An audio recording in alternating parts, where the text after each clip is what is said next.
A parte dos adormecidos do complexo era relativamente pequena e situada na parte sul da academia, cercada por todos os lados por campos de treinamento e parques. Era um prédio baixo e moderno, construído com materiais reforçados. Como a maioria dos prédios da academia, a maior parte ficava escondida no subsolo, restando apenas alguns andares acima. Com suas paredes brancas e imaculadas de liga metálica e janelas amplas, devia ter uma aparência linda no verão, contrastando com toda a vegetação ao redor.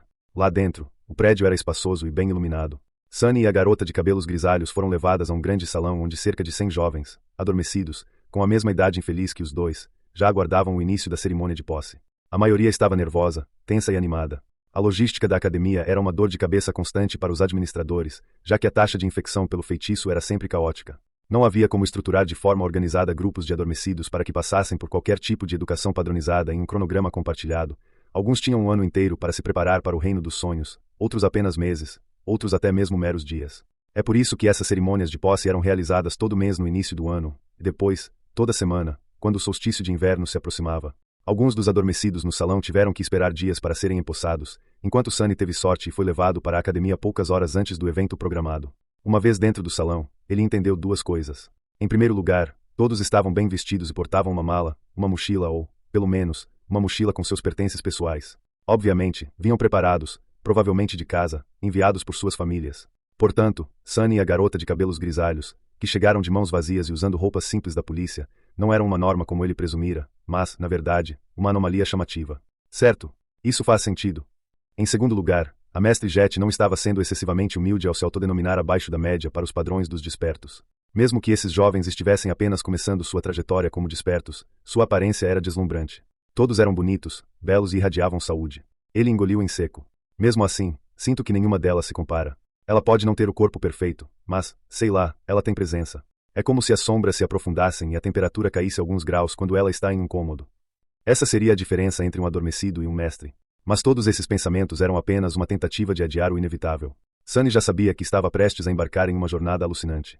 Porque ele não conseguia mentir, e todos esses jovens animados, independentemente de suas roupas, gênero e aparência, queriam fazer uma coisa: falar. Todos queriam conversar com os outros adormecidos. Queriam discutir seus pesadelos, sua futura jornada para o reino dos sonhos e tudo mais.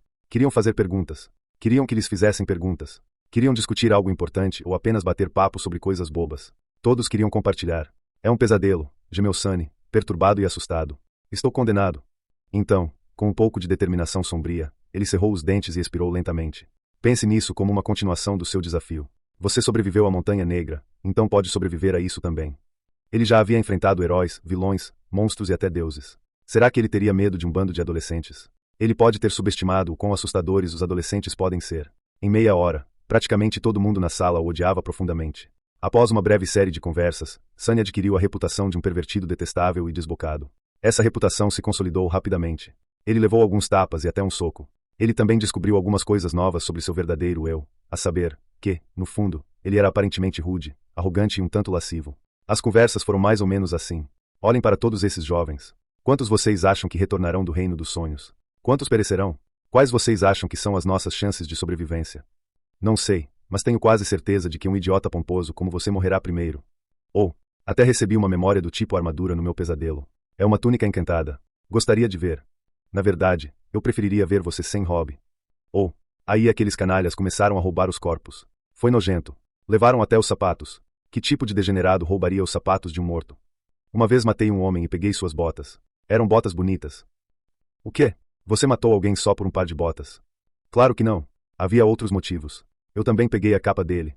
Mais uma vez um pária, Sunny acabou sendo deixado sozinho.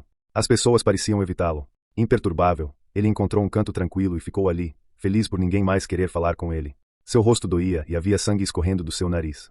Ser excluído de um grupo não era novidade, mas ainda doía. Contudo, ele estava sorrindo.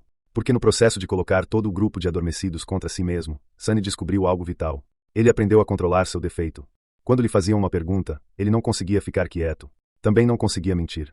No entanto, depois de muita experimentação, Sunny descobriu que, com um pouco de prática, ele poderia influenciar a maneira como a verdade acabaria vindo à tona. Era assim, após receber uma pergunta, sua mente automaticamente produzia uma resposta verdadeira. Depois disso, o defeito o forçava a dizer a resposta em voz alta.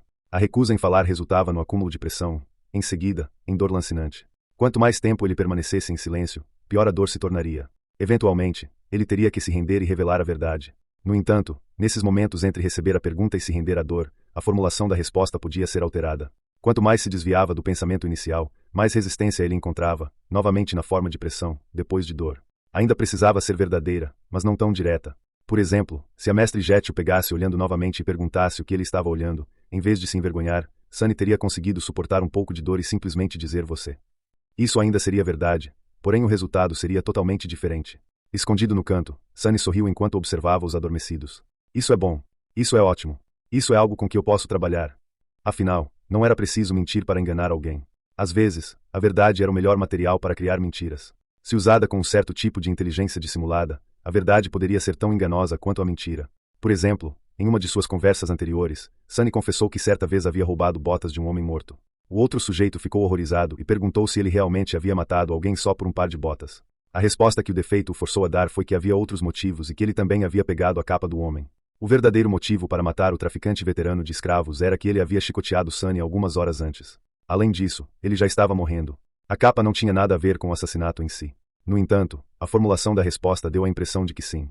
Assim, duas declarações verdadeiras, quando colocadas juntas, criaram um efeito semelhante ao de uma mentira. Este foi apenas um exemplo simples. Com muito esforço e reflexão intensa, Sunny poderia criar outros tipos de verdades manipuladoras. Seria extremamente difícil e arriscado, mas era possível. Ele só precisava de um pouco de sorte. Era hora de colocar sua teoria em prática. Sunny não se esqueceu de qual era seu principal objetivo: garantir que ninguém jamais descobrisse seu verdadeiro nome.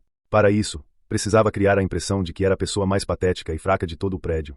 Alguém que jamais receberia uma avaliação positiva, muito menos um aspecto divino e um verdadeiro nome. No entanto, como isso seria uma mentira, ele não podia simplesmente ir lá e dizer. Então, como ele iria convencer a todos de que ele definitivamente não tinha um aspecto poderoso e um histórico impressionante com o feitiço? Seus olhos pousaram em um grupo específico de adormecidos. Eram 5 ou 6, reunidos em torno de um jovem alto e confiante. O jovem tinha cabelos castanhos e um rosto gentil e bonito. Seus olhos eram verdes, com um toque de humor amigável. Sua postura, figura e olhar atento revelavam alguém que passou por um treinamento extensivo. Tudo no jovem exalava nobreza e força. Nesse exato momento, um dos seus companheiros dizia com tom de espanto: Ascendido. Você recebeu um aspecto ascendido. O quê? Qual foi a sua avaliação? O jovem sorriu humildemente. Ah, foi excelente. Sunny parou na frente do grupo, como se por acidente. Ao ouvir a resposta do jovem, franziu a testa e o encarou com desdém. Então, com a voz cheia de total perplexidade, Sunny disse: Ascendido, excelente? Só isso. Qual é o problema?